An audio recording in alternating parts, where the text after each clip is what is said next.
venture into the world of our ancestors and explore the epic saga of human evolution. From the primal steps of our ape predecessors to the triumphant rise of Homo sapiens, this journey through time reveals the incredible twists and turns that led to our existence. Join us as we unravel the mysteries of our origins and uncover the awe-inspiring story of humanity's remarkable journey. Human evolution, the process by which human beings developed on Earth from now extinct primates. Viewed zoologically, we humans are Homo sapiens, a culture-bearing, upright walking species that lives on the ground and very likely first evolved in Africa, around 315,000 years ago. We now stand alone as the only living members of what zoologists refer to as the human tribe, hominini. But there is abundant fossil evidence to indicate that we were preceded for millions of years by other hominins, such as Ardipithecus and the Australopithecines. And our species also lived for a time contemporaneously with other members of our genus, such as the Neanderthals, Denisovans, Homo floresiensis, and many more. In addition, we and our predecessors have always shared Earth with other ape-like primates, from the modern-day gorilla to the extinct Paranthropus robustus. All apes, extinct and living, are all related. This is accepted by anthropologists and biologists all over the world. Yet the exact nature of our evolutionary relationships has been the subject of debate and investigation since the great British naturalist Charles Darwin published his monumental books On the Origin of Species in 1859 and The Descent of Man in 1871. Surprisingly, Darwin never claimed, as some of his Victorian contemporaries insisted he had, that man was descended from the apes, and modern scientists would view such a statement as a useless simplification, just as they would dismiss any popular notions that a certain extinct species is the missing link between humans and the apes. There is, theoretically, however, a common ancestor that existed millions of years ago. This ancestral species does not constitute a missing link along a lineage, but rather a node for divergence into separate lineages. This ancient primate has not been identified and may never be known with certainty, because fossil relationships are unclear even within the modern human lineage, which is of course much more recent. In fact, the human family tree may be better described as a family bush, within which it is impossible to connect a full chronological series of species leading to Homo sapiens that experts can agree upon. With the hominid line looking more like this than a straight line from one species to another, like what most of us have seen all our lives. The latest common ancestor of humans and chimpanzees is estimated to have lived between 10 and 7 million years ago. Speciation may have begun shortly after 10 million years ago, but late admixture between the lineages may have taken place until around 5 million years ago. Candidate hominini species which lived in this time period include Auranopithecus, a genus of Eurasian great ape represented by two species, Auranopithecus macedoniensis, a late Miocene hominoid from Greece, 9.6 to 8.7 million years old, and Auranopithecus turkey, also from the late Miocene of Turkey, 8.7 to 7.4 million years ago. The Auranopithecus's shares derived features with some early hominins, such as the frontal sinus and a cavity in the forehead. Gracopithecus, classified as a genus of hominid that lived in Southeast Europe during the late Miocene around 7.2 million years ago. Their thick enamel and large molars are features that convince researchers that the specimen belonged to a hominid species, Sahelanthropus chadensis, an extinct species of hominid dated to about 7 million years ago. Existing fossils include a relatively small cranium, 5 pieces of jaw, and some teeth, making up a head that has a mixture of derived and primitive features. Arm and leg bones were also found, and in 2022, researchers analyzed the femur and ulna, and their results suggested that the description of the limb bones of Sahelanthropus confirms habitual bipedalism, but not exclusively. This may indicate Sahelanthropus is indeed the earliest known human ancestor. Another indication that Sahelanthropus was a human ancestor is that the Tumai skull has relatively small canine teeth. That's something seen in other human ancestors and modern humans, but not in other modern apes. and scientists think it may be a sign of reduced aggression. More finds of this species is important for greater understanding in its position in our lineage. And finally, Aurorin tugenensis, a genus of primate within hominin. Fossils found are dated to 6.2 to 5.7 million years old. Aurorin shares several apomorphic features with modern humans, as well as some with later Australopithecines, such as its leg bones being very modern human-like. Individuals of this species were approximately the size of a chimpanzee and had small teeth with thick enamel, again similar to modern humans. The most important fossil of this species is an upper femur, showing evidence of bone buildup typical of a biped. So, Aurorin tugenensis individuals climbed trees, but also probably walked upright with two legs on the ground. Because Aurorin tugenensis was a basal hominid, it is more than likely a human ancestor, and very close to our last common ancestor with chimpanzees, that adapted an early form of bipedalism. We can start to see from these fossils the evolutionary pressures in Africa of that time for walking upright. The shift to bipedalism, or walking upright on two legs, likely occurred gradually over millions of years due to a combination of environmental and evolutionary factors. There are many theories that attempt to explain why humans are bipedal, but none is wholly satisfactory. Increased speed can be ruled out immediately because humans are not very fast runners.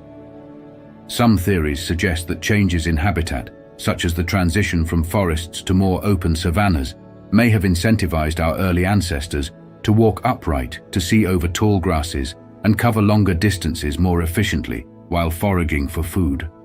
A study performed by 3 researchers from the University of Arizona, the University of California, and Washington University in St. Louis found that humans used 75% less energy walking upright than the chimps used walking on all fours. Essentially, walking upright seemed to be beneficial because it saved energy. Additionally, the ability to use objects and tools, especially tools for defense and hunting, while walking upright, could have provided an advantage for survival and resource acquisition. Another theory proposed that walking on 2 legs freed the arms, which could then be used to collect food to bring to the family unit. If a primate walked on all fours, he couldn't carry much food back to the family without embarking on multiple hunting or foraging expeditions. It is likely all these factors, and probably more, are the reasons why humans started walking upright rather than on costly all fours. As we go further into our evolutionary line, you can clearly see us becoming slightly more gracile but still very much ape-like, and still not looking very modern human-like just yet. A species named Ardipithecus, a genus of an extinct hominin that lived during the late Miocene and early Pliocene epochs in the Afar Depression, Ethiopia. 2 fossil species are described in the literature: Ardipithecus cadaba, dated to approximately 5.6 million years ago during late Miocene, and Ardipithecus ramidus, which lived about 4.4 million years ago during the early Pliocene. Ardipithecus cadaba is known only from teeth and bits and pieces of skeletal bones. The teeth show primitive morphology and wear pattern, which demonstrate that cadaba is a distinct species from ramidus, and so therefore it has been described as a probable ancestor of ramidus. Ramidus existed more recently than the most recent common ancestor of humans and chimpanzees, and thus is not fully representative of that common ancestor. Nevertheless, it is in some ways unlike chimpanzees, suggesting that the common ancestor differs from the modern chimpanzee. After the chimpanzee and human lineages diverged, both underwent substantial evolutionary change. Ardipithecus was arboreal, but with feet specialized for walking, showing adaptations that combine tree climbing and bipedal activity. It lived largely in the forest where it competed with other forest animals for food, no doubt including the contemporary ancestor of the chimpanzees.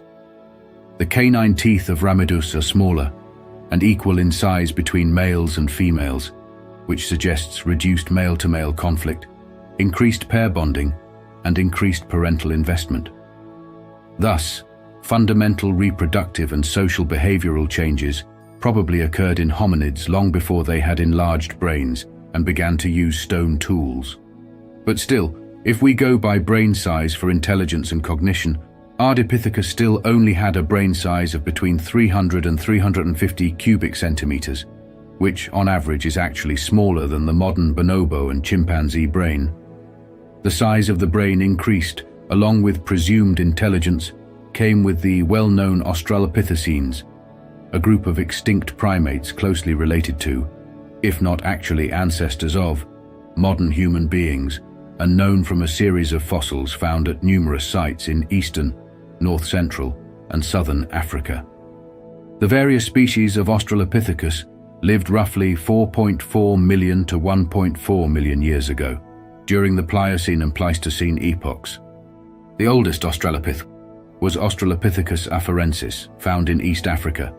It is thought that afarensis was ancestral to both the genus Australopithecus and the genus Homo. They had a brain size of 380 to 430 cubic centimeters and a prognathic face. The jawbone was quite robust, similar to that of gorillas. It was this member of the Australopithecines that left human-like footprints on volcanic ash in Laetoli, northern Tanzania, providing strong evidence of full-time bipedalism. The latest Australopith to live was Australopithecus sediba, who date to about 1.98 million years ago in the early Pleistocene in South Africa.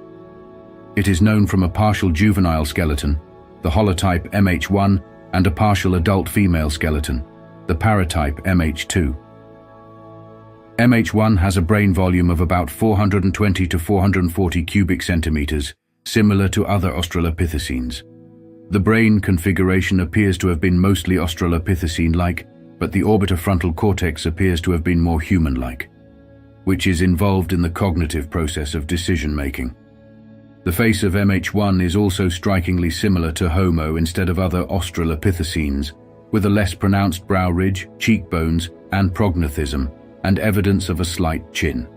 The pelvis also points to sediba being capable of a human-like stride. Australopithecines show clear signs of human-like adaptations from their ape-like ancestors. Another hominin that lived near this time and could possibly be ancestral to us is a species called Kenyanthropus platyops, identified from the Lomekwi site by Lake Turkana, Kenya, during the Middle Pleistocene around 3 million years ago.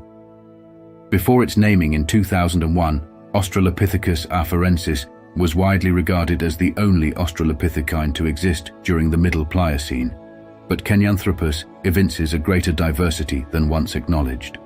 Kenyanthropus is most recognizable by an unusually flat face and small teeth for such an early hominin, with values on the extremes or beyond the range of variation for Australopithecines in regard to these features. Brain volume is uncalculable due to distortion of the brain case, but it was probably similar to that of Australopiths and Paranthropus. Kenyanthropus, afarensis, and Deiremida, another extinct Australopithecine of the 8 we know about, all coexisted in the same time and region. And because their anatomy largely diverges in areas relevant to chewing, they may have practiced niche partitioning and foraged for different food items. So out of Kenyanthropus and the Australopithecines, which species is our direct ancestor? Many scientists think afarensis is the ancestor of the later Homo species, and therefore us modern humans. But some scientists now feel Kenyanthropus's flat face and less pronounced brow ridges seem more closely related to Homo. Others in the scientific community believe more fossil evidence is needed before we can place Kenyanthropus within our lineage, as the only known skull from the species was found badly distorted. These scientists believe Kenyanthropus platyops is no more than a variant of afarensis.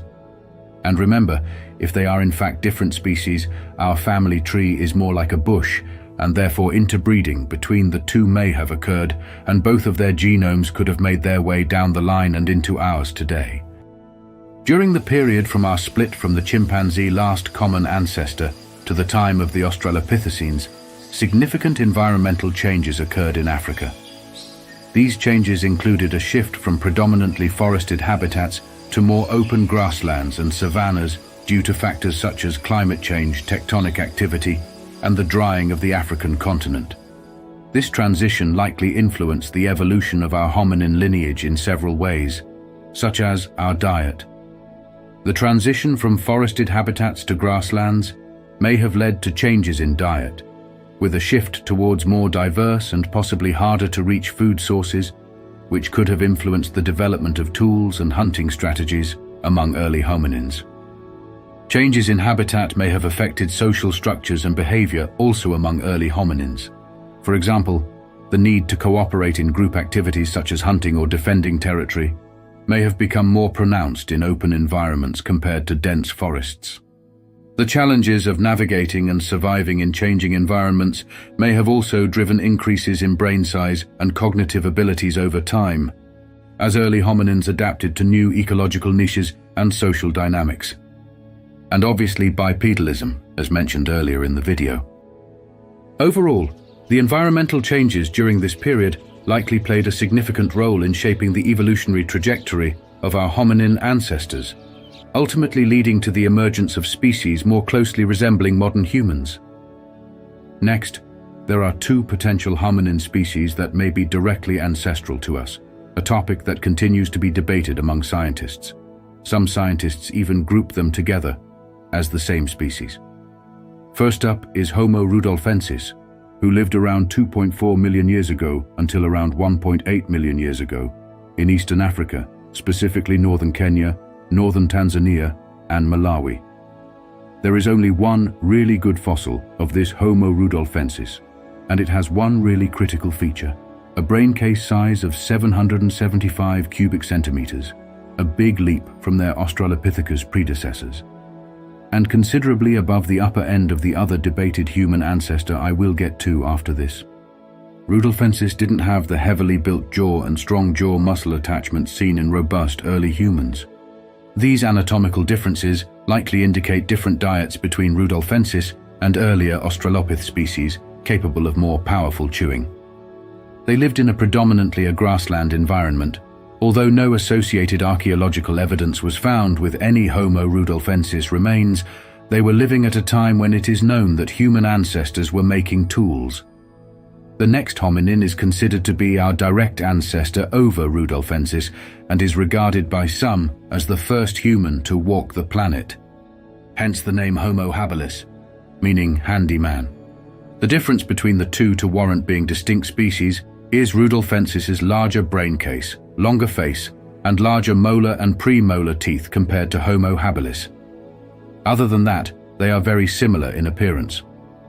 It is generally agreed upon that Homo habilis, who spanned from 2.3 to 1.4 million years ago, is descended from a species of Australopithecus. If Homo habilis evolved in East Africa, then Australopithecus afarensis and Australopithecus garhi are its possible ancestors. But if habilis evolved in South Africa, then Australopithecus africanus and Australopithecus sediba are candidates. Future fossil discoveries will hopefully answer this question. This species, along with Homo rudolfensis, is one of the earliest members of the genus Homo. Many scientists think it is an ancestor of later species of Homo, and likely on our own branch of the family tree.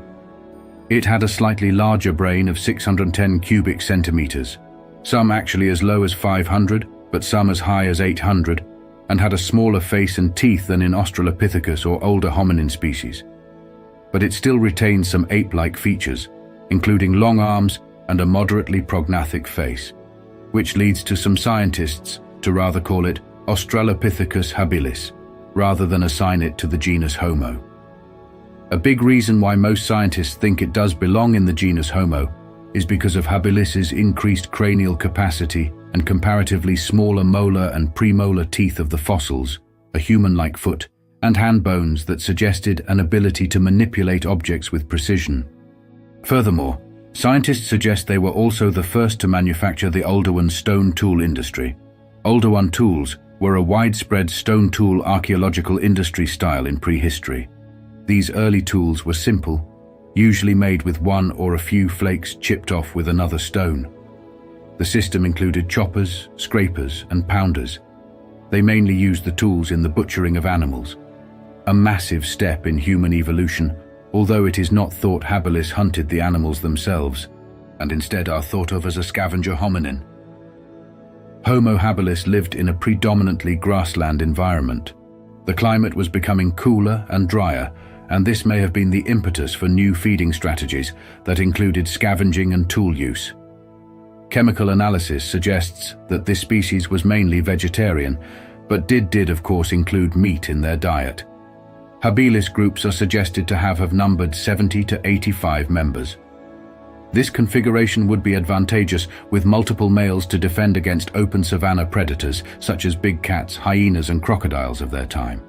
Habilis coexisted with Paranthropus boisei, a species of robust Australopithecine, but not thought to be in our own lineage, Homo rudolfensis, and most definitely our very own ancestor in some way, Homo erectus. But as they were living at the same time, how could erectus evolve from habilis, if habilis was still around when erected evolved, and coexisted for about 500,000 years?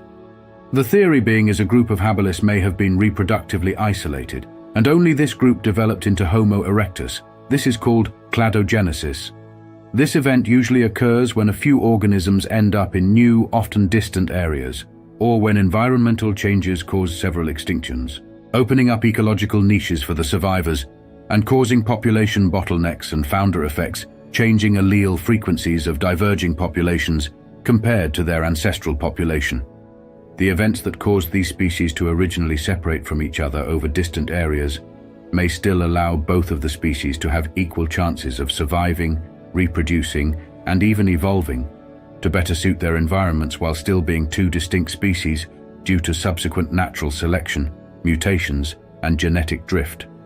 Homo erectus is the most long-lived species of human, having survived for almost 2 million years, and the first human ancestor to spread throughout Eurasia, with a continental range extending from the Iberian Peninsula to Java.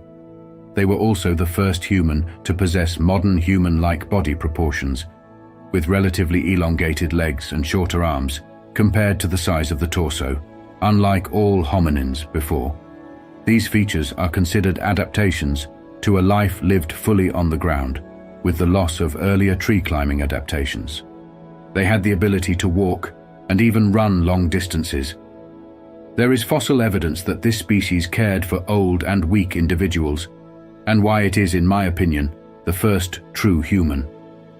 They were the first human species to have exhibited a flat face, prominent nose, and possibly sparse body hair coverage to help regulate their body temperature in the scorching savanna heat.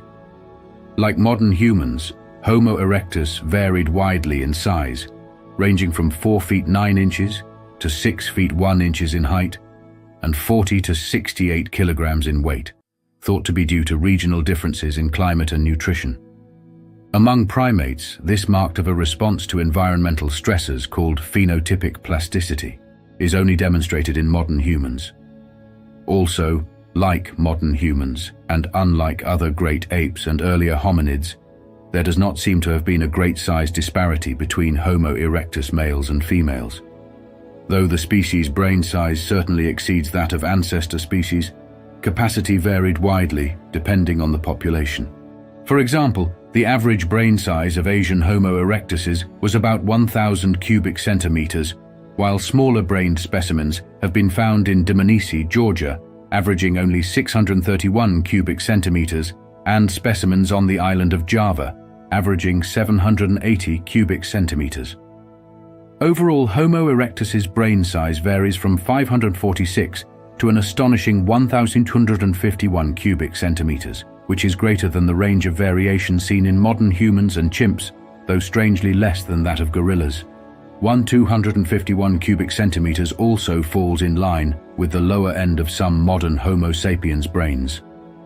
While the cranial capacity of Homo erectus falls short of that of the average Homo sapiens, it far exceeds the capacities of the Australopiths. The difference between Australopithecus and Homo erectus is greater than that between Homo erectus and Homo sapiens. The tall bodies and large brains of Homo erectus individuals required a lot of energy on a regular basis to function.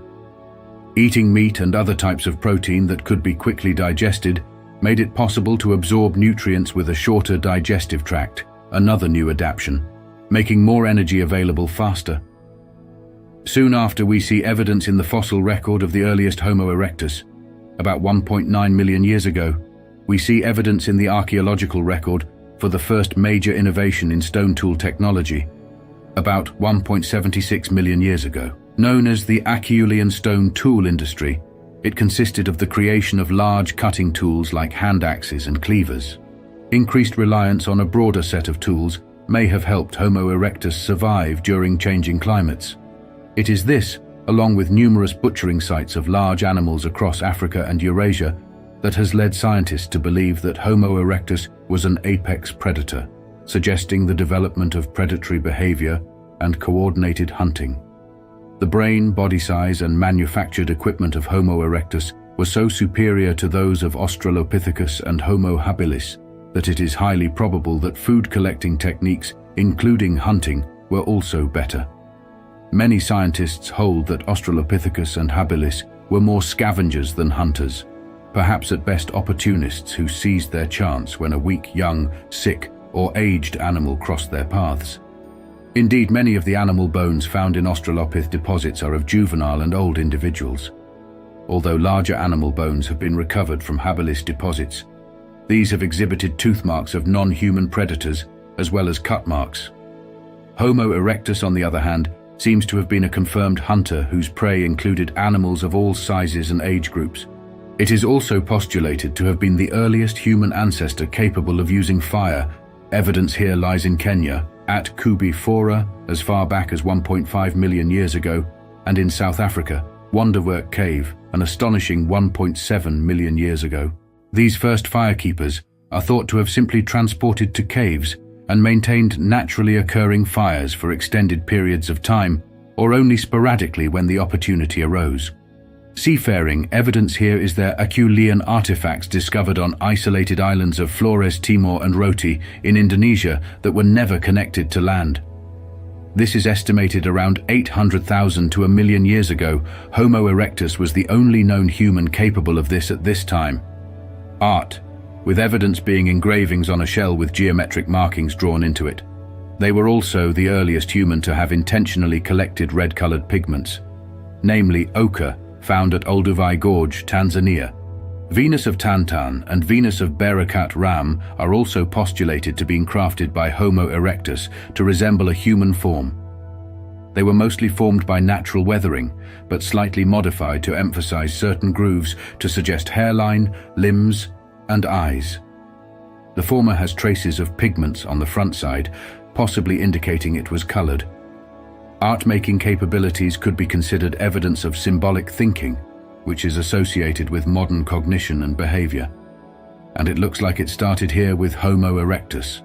And lastly, the capability of speech using some proto-language, but unfortunately, speech, of course, does not fossilize.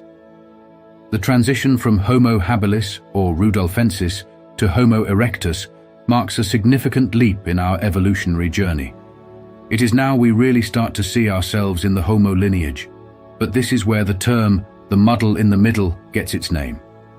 In paleoanthropology, this time period is often termed this because the species-level classification of archaic human remains from this time period have and are still being heavily debated. Just who is the ancestors of modern humans during this period in history? Several human species such as Homo heidelbergensis and Homo antecessor seem to have evolved from Homo erectus.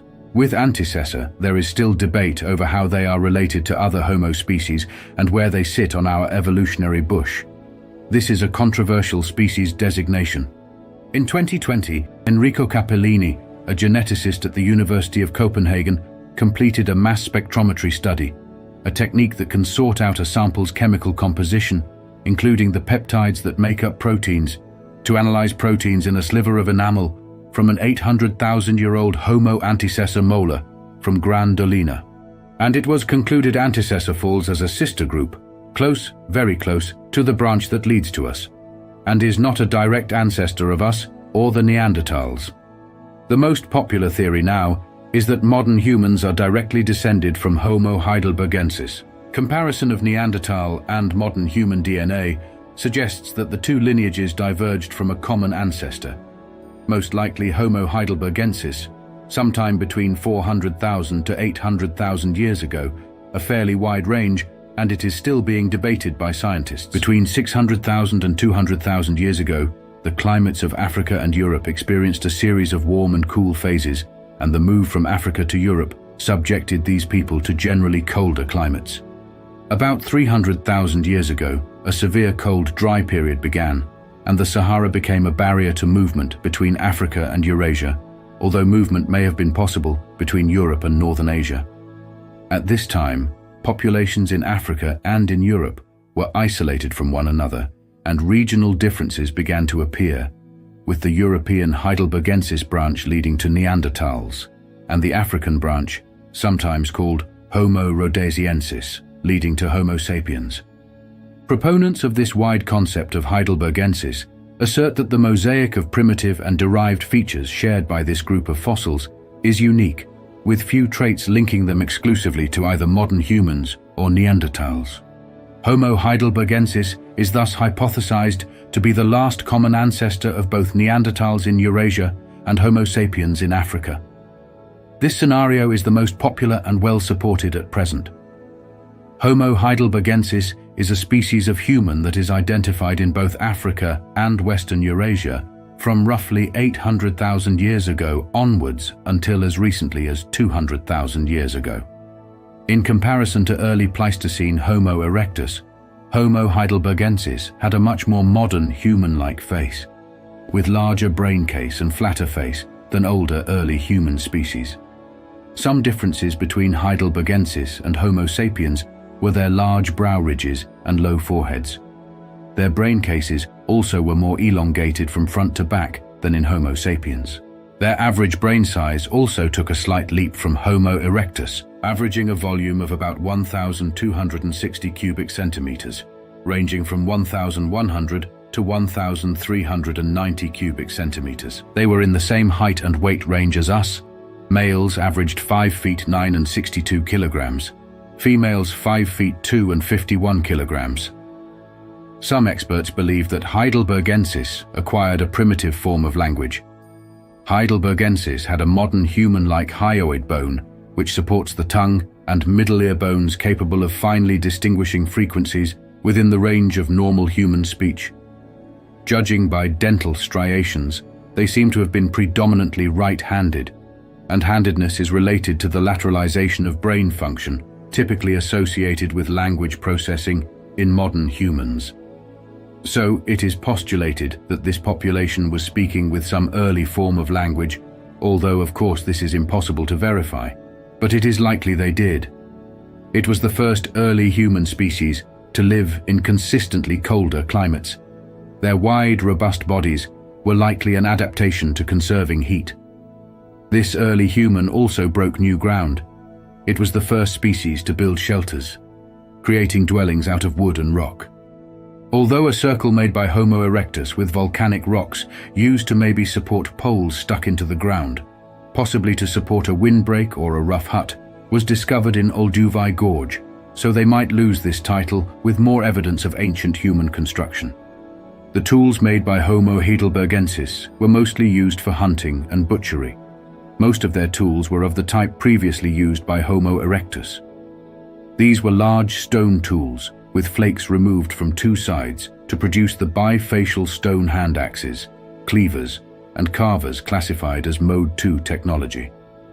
But some later populations are known to have made tools from deer antler, bone, and wood.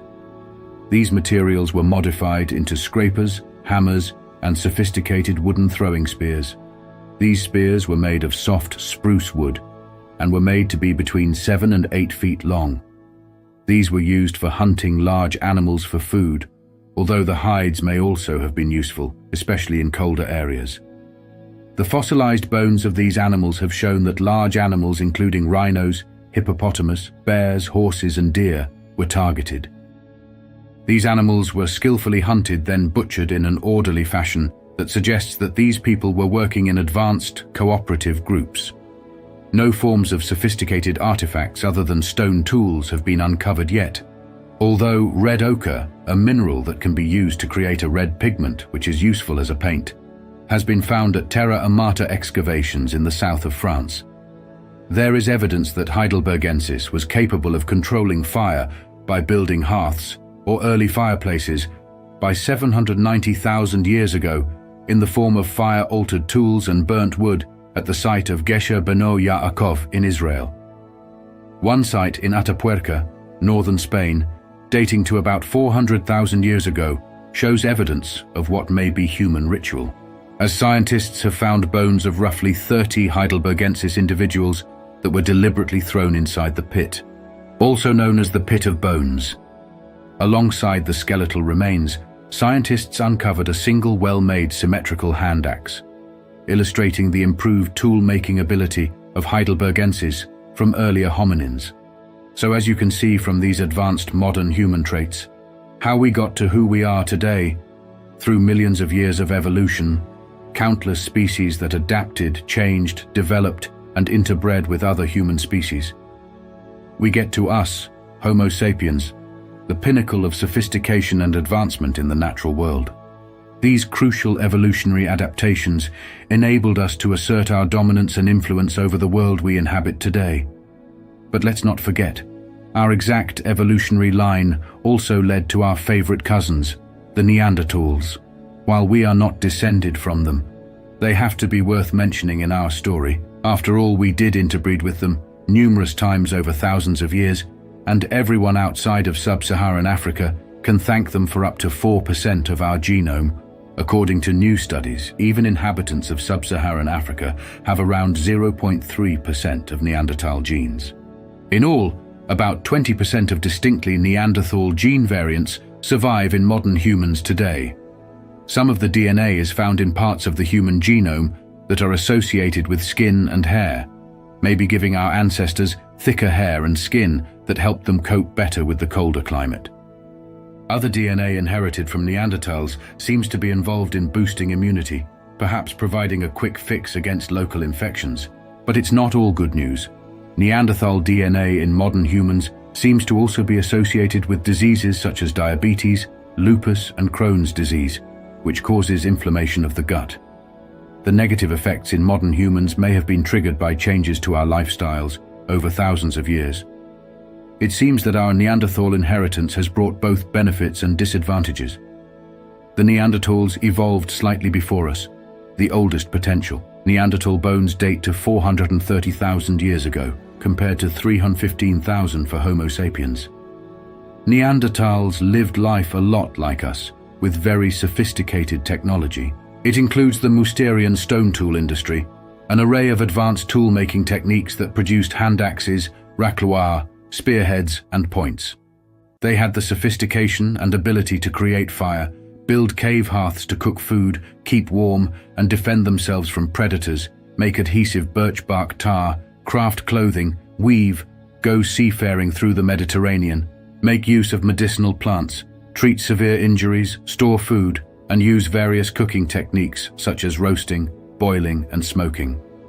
A number of examples of symbolic thought and Paleolithic art have also been attributed to the Neanderthals, namely possible ornaments made from bird claws and feathers, shells, collections of unusual objects, including crystals and fossils, engravings, music production indicated by the Divja Babe flute, and extraordinary cave paintings found in Spain.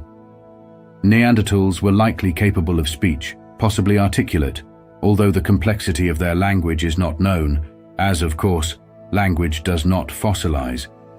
Compared with modern humans, Neanderthals exhibited a more robust build and proportionally shorter limbs. Researchers often explain these features as adaptations to conserve heat in a cold climate, but they may also have been adaptations for sprinting in the warmer, forested landscape that Neanderthals often inhabited. They had cold-specific adaptations, such as specialized body fat storage and an enlarged nose to warm air. Average Neanderthal men stood around 5 feet 5 inches and women around 5 feet. The brain cases of Neanderthal men and women averaged about 1,600 cubic centimeters and 1,300 cubic centimeters respectively, which is considerably larger than the modern human average of 1,260 and 1,130 cubic centimeters. Although brain size alone does not necessarily indicate higher intelligence, it's probable their bigger, more robust body size may have necessitated a larger brain to control bodily functions and motor coordination. The Neanderthal skull was more elongated, and the brain had smaller parietal lobes and cerebellum, but larger temporal, occipital, and orbitofrontal regions. Neanderthals and modern humans also appear to have interbred with the Denisovans, a different group of archaic humans, in Siberia and Southeast Asia. A 90,000-year-old specimen named Denisova 11, or nickname Denny, was found that her father was a Denisovans related to more recent inhabitants of the region, and her mother, a Neanderthal, related to more recent European Neanderthals at Vindia Cave, Croatia. Given how few Denisovan bones are known, the discovery of a first-generation hybrid indicates interbreeding was very common between these species. As much as 17% of the Denisovan genome from Denisova Cave represents DNA from the local Neanderthal population. Comparison of the Denisovan genome to various modern human populations shows up to 4 to 6% contribution from Denisovan in non-African modern human populations. This concentration is highest in people from Papua New Guinea and Oceania. It makes sense that interbreeding would appear in these Southeast Asian and Pacific Island communities, as their ancestors migrated from mainland Asia, where Denisovan fossils have been found. DNA testing has revealed that all three of us shared a common ancestor around 800,000 years ago. Once this ancestral population had split, our branch of the human family tree stayed in Africa, while the Neanderthal and Denisovan one moved into Eurasia. By roughly 430,000 years ago, the Eurasian branch had itself split, ultimately giving rise to the Neanderthals in Western Eurasia and the Denisovans in the east. It isn't clear why the Denisovans and Neanderthals diverged, but a new idea suggests that as the Arctic ice sheet expanded southwards to the Black Sea, cutting Europe off from Asia, it divided the early humans into the east and westerly groups mentioned above. These splits weren't permanent, though.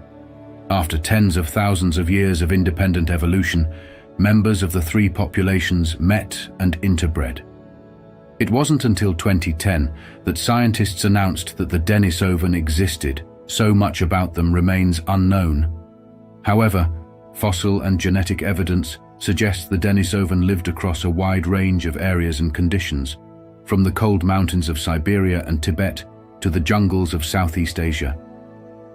It is speculated that Denisovan likely lived in a manner similar to Neanderthals, but a wealth of additional Denisovan finds is needed to further our understanding of their lifestyle and behavior.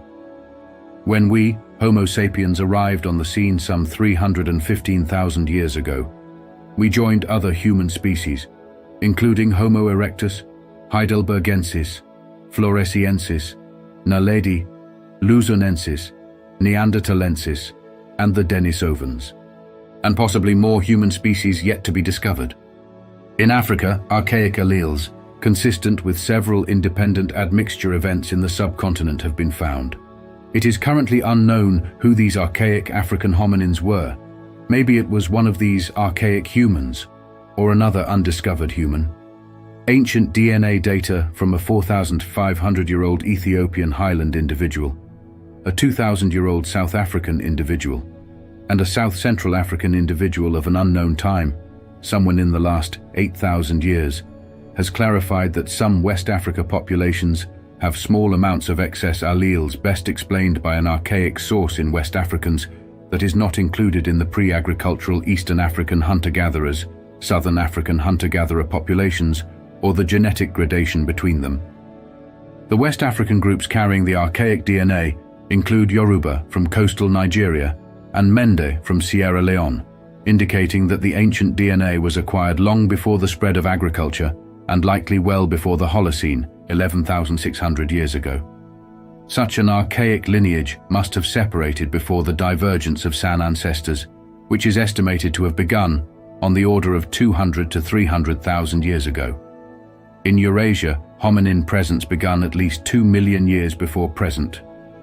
Genetic evidence shows that thousands of years later, when lineages of Neanderthals and Denisovan started to expand into Eurasia, the continent was still inhabited by descendants of these archaic hominins, and their genetic admixture made its way into the genome of Neanderthals and Denisovans through ancient interbreeding, then ultimately into us, Homo sapiens. Genetic studies show two major events of genetic admixture from superarchaics, suggesting that in the late Middle Pleistocene, Eurasia was inhabited by at least two separate populations of ancient hominins. An event of admixture occurred shortly after the common ancestor of Neanderthals and Denisovans began to spread into Eurasia. During this time, they encountered a lineage of superarchaic hominins that had been isolated from African Homo lineages for at least 2 million years. This interaction resulted in genetic contributions from this ghost species that eventually entered into our genome. This ghost species is believed to have been either a late form of Homo erectus, Homo antecessor, Homo heidelbergensis, or an undiscovered close relative. So, after millions of years of evolutionary divergence from our last common ancestor with chimpanzees, with countless interbreeding with fascinating ancient hominins, we arrive at our own narrative, the story of Homo sapiens, the last surviving species of the genus Homo.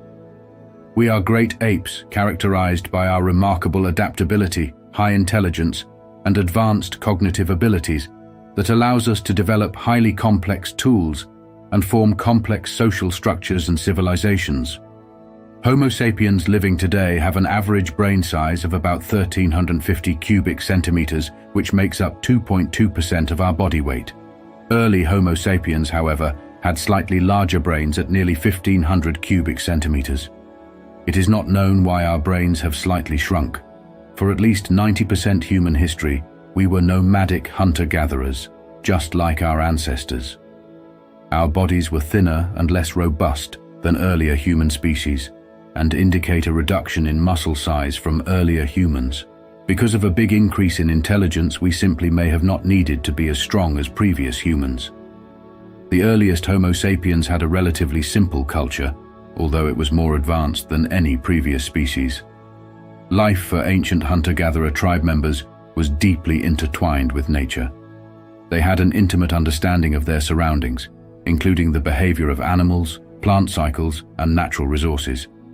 Their knowledge was extensive and practical, essential for survival. They relied on hunting, fishing, and gathering edible plants for sustenance, living in small nomadic groups that moved with the seasons in search of food and water. Their societies were often egalitarian, with shared responsibilities among members and a strong sense of community. For example, the modern hunter-gatherer tribe of the San people or Bushmen of southern Africa have social customs that strongly discourage hoarding and displays of authority and encourage economic equality via sharing of food and material goods. The egalitarianism typical of human hunters and gatherers is never total but is striking when viewed in an evolutionary context. One of humanity's two closest primate relatives, chimpanzees, are anything but egalitarian, forming themselves into hierarchies that are often dominated by an alpha male. So great is the contrast with human hunter-gatherers that it is widely argued by paleoanthropologists that resistance to being dominated was a key factor driving the evolutionary emergence of human consciousness, language, kinship, and social organization. Most anthropologists believe that hunter-gatherers do not have permanent leaders. Instead, the person taking the initiative at any one time depends on the task being performed. Rare evidence for symbolic behavior starts to appear at a number of African sites about 100,000 years ago, but these artistic expressions appear more of a flicker of creativity than a sustained expression. It is not until about 40,000 years ago that complex and highly innovative cultures appear and include behavior that we would recognize as typical of modern humans today. Many researchers believe this explosion of artistic material in the archaeological record about 40,000 years ago is due to a change in human cognition. Perhaps humans developed a greater ability to think and communicate symbolically or memorize better. However, as there are obvious attempts at art before this, perhaps there are other reasons. One theory is that population size and structure play a key role as social learning is considered more beneficial to developing complex culture than individual innovations are. Bigger populations often accumulate more cultural attributes than isolated groups. Then, within just the past 12,000 years, our species, Homo sapiens, made the transition to producing food and changing our surroundings. Humans found they could control the growth and breeding of certain plants and animals. This discovery led to farming and herding animals, activities that transformed Earth's natural landscapes, first locally, then globally. As humans invested more time in producing food, they settled down. Villages became towns, and towns became cities. With more food available, the human population began to increase dramatically. Our species had been so successful that it has inadvertently created a turning point in the history of life on Earth.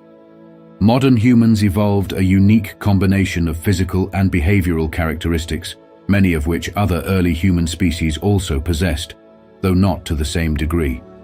The complex brains of modern humans enabled them to interact with each other and with their surroundings in new and different ways. As the environment became more unpredictable, bigger brains helped our ancestors survive. They made specialized tools and used tools to make other tools. They ate a variety of animal and plant foods. They had control over fire. They lived in shelters. They built broad social networks, sometimes including people they have never even met. They exchanged resources over wide areas, and they created art, music, personal adornment, rituals, and a complex symbolic world. Modern humans have not only spread to every continent, but have also vastly expanded their numbers, reshaping the world in numerous ways to their advantage. With advanced technology at our disposal, humans have not only conquered all continents, but have also ventured into outer space, leaving an indelible mark on the planet in ways that greatly benefit our species. We've journeyed from our shared ancestry with chimpanzees to the intricate tapestry of human evolution. This incredible odyssey highlights our resilience, adaptability, and the boundless curiosity that drives us forward. As we conclude this chapter, remember, the story of human origins is not just about our past, but a beacon illuminating our future potential. Just carry on being nice, folks, and don't forget to like and subscribe if you enjoyed the video. Thank you for watching. Goodbye.